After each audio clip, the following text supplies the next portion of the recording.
તુલા રાશિ પોઝિટિવ, આજે નાણાં સંબંધિત ચાલી રહેલી સમસ્યાઓમાંથી થોડી રાહત મળશે અને આર્થિક સમસ્યાઓ પણ દૂર થશે. મિત્ર અથવા સંબંધીની સમસ્યાઓ અથવા કાર્યોના ઉકેલમાં તમે વિશેષ ભૂમિકા ભજવશો.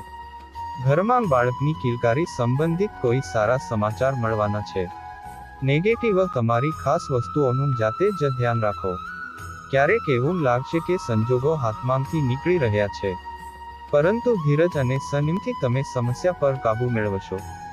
અન્ય કામકાજમાં વધુ પડતી વ્યસ્તતાને કારણે તમે તમારી જાત પર વધુ ધ્યાન આપી શકશો નહીં. વ્યવસાય કાર્યક્ષેત્રમાં કોઈ ખાસ પ્રોજેક્ટને લઈને મૂંઝવણ રહેશે અને તમે નિર્ણય લેવામાં અસ્વસ્થતા અનુભવશો. તેથી કોઈ પણ કાર્ય કરતા પહેલા ઘરના વડીલોની સલાહ ચોક્કસ લો. નોકરી કરતા લોકો માટે ઓફિસનું વાતાવરણ હળવું રહેશે.